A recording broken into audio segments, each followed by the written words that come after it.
चलिए दोस्तों, आज आप लोग के बीच में हम केस स्टडी से रिलेटेड चैप्टर 2 पॉलिनोमियल से रिलेटेड केस स्टडी लेके आए हुए हैं। देखते हैं इस टाइप का पॉलिनोमियल को, इस टाइप का केस स्टडी को हम लोग कैसे सॉल्व करेंगे। आइए एक एक करके हम डिस्कस करते हैं। यहाँ पे जैसे कि दोस्तों आपको दिया हुआ है क्या, the below picture of few natural examples of parabolic shape which is represented by quadratic polynomial.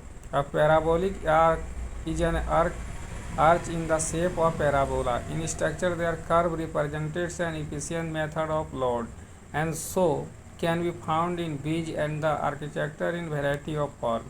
मतलब कर्व लाइन जो देता है तो ज़्यादा यदि लोड रहता है तो दोस्तों तो इसको जो है सो होल्ड करने के लिए इस तरह का लाइन को ड्रॉ करता है पैराबोला का शेप में। तो इसी तरह का जो है सो क्वाड्रेटिक इक्वेशन, चलिए यहाँ से एक चीज़ आपका प्रॉब्लम निकल के आया कि जैसे क्वाड्रेटिक इक्वेशन होता है तो उसका ग्राफ कैसे बनता है दोस्तों। तो जब भी क्वाड्रेटिक इक्वेशन होता है उसका ग्राफ जो है सो पैराबोला का शेप में बनता है। आइए देखते हैं, यहाँ पे इस टाइप का एक प्रॉब्लम दिया हुआ है, कैसे इसको हम लोग सॉल्व करेंगे। Standard form of quadratic polynomial X square plus B X plus C, जहाँ पे ए बी सी को क्या बोलते हैं, ऑल आर पॉलिनोमियल दोस्तों, सभी पॉलिनोमियल नहीं होगा। ऑल आर रेशनल नंबर, ये भी नहीं हो सकता है दोस्तों। ये is the non zero real number and B and C are the polynomial. आपका जो है सो ये जो है सो नॉन जीरो हो सकता है, ये कभी जीरो नहीं होगा दोस्तों। मान लीजिए कि यदि आप एक बी और सी जो है सो जीरो हो सकता है, लेकिन यदि आप मान लीजिए कि हम सपोज दैट ये का वैल्यू जीरो कर देते हैं दोस्तों, तब फिर आपका क्या होगा, एक्स स्क्वायर ही जीरो हो जाएगा, फिर आपका एक क्वाड्रेटिक पॉलिनोमियल नहीं रहेगा। जबकि हम आगे यदि बी को जीरो कर देते हैं तो उससे कोई प्रॉब्लम नहीं होगा, ये एक्स स्क्वायर प्लस सी, ये भी आपका पॉलिनोमियल का फॉर्म में है।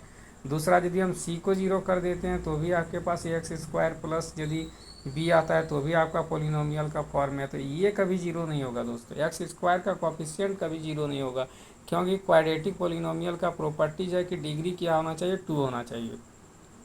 बाकी आप किसी को जीरो कर सकते हैं, लेकिन एक्स स्क्वायर कभी जीरो नहीं हो सकता। तो ऑप्शन नंबर सी राइट है दोस्तों, डी रॉन्ग है। चलिए दूसरा देखते हैं, दूसरा क्या दिया, if the root of the quadratic polynomial are equal where the discriminant D is equal to B square minus 4ac। तो इक्वल रूट में क्या होता है दोस्तों, D is equal to zero होता है।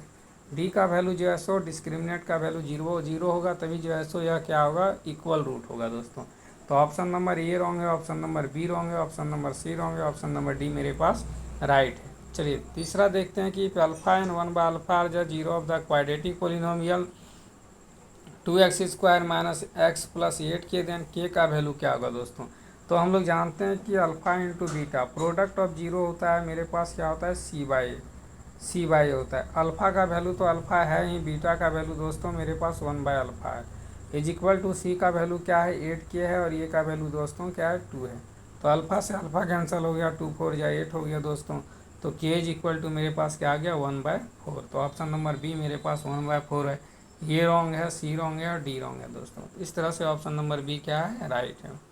The graph of x square plus 1 क्या होगा दोस्तों। The graph of x square plus 1 का ग्राफ कैसा होना चाहिए, तो ग्राफ जो neither touch nor intersect the x axis, ना टच करेगा एक्स एक्सिस पे, ना वह इंटरसेक्ट करेगा, क्योंकि एक क्वाड्रेटिक फॉर्म है, और क्वाड्रेटिक जब भी ये ग्राफ बनेगा पैराबोला का फॉर्म बनेगा तो एक्स स्क्वायर का वैल्यू क्या होगा दोस्तों, 1 से वैरी करेगा। तो इस तरह से वैरी ना टच करेगा ना या इंटरसेक्ट करेगा। चलिए आगे देखते हैं कि if the sum of the root is -5 है, प्रोडक्ट इज -1/5 है, देन द क्वाड्रेटिक पॉलिनोमियल क्या होता है। तो क्वाड्रेटिक पॉलिनोमियल का फॉर्मूला होता है x square minus alpha plus beta into x plus alpha beta दोस्तों। तो एक्स स्क्वायर का तो एक्स स्क्वायर होगा, अल्फ़ा और beta some of zero minus P दिया हुआ है तो माइनस माइनस प्लस हो जाएगा, और प्रोडक्ट 1/p है तो 1/p हो गया। तो ऑप्शन नंबर सी राइट हो गया। ये भी रॉन्ग है दोस्तों, बी भी रॉन्ग है और डी भी रॉन्ग है। इस तरह से मेरे पास ऑप्शन सी क्या है, राइट है दोस्तों। तो ये हो गया मेरा पॉलिनोमियल से रिलेटेड केस स्टडी का फर्स्ट पार्ट दोस्तों। इसी तरह से आपको 2 केस स्टडी और इस चैप्टर से रिलेटेड हम देंगे, और इस तरह का केस स्टडी को आपको देखने के लिए मेरे चैनल को दोस्तों सब्सक्राइब कर दीजिए, तथा वीडियो को लाइक और शेयर करेंगे दोस्तों। तो इस टाइप का प्रॉब्लम आपके बीच में हम लेके आते रहेंगे।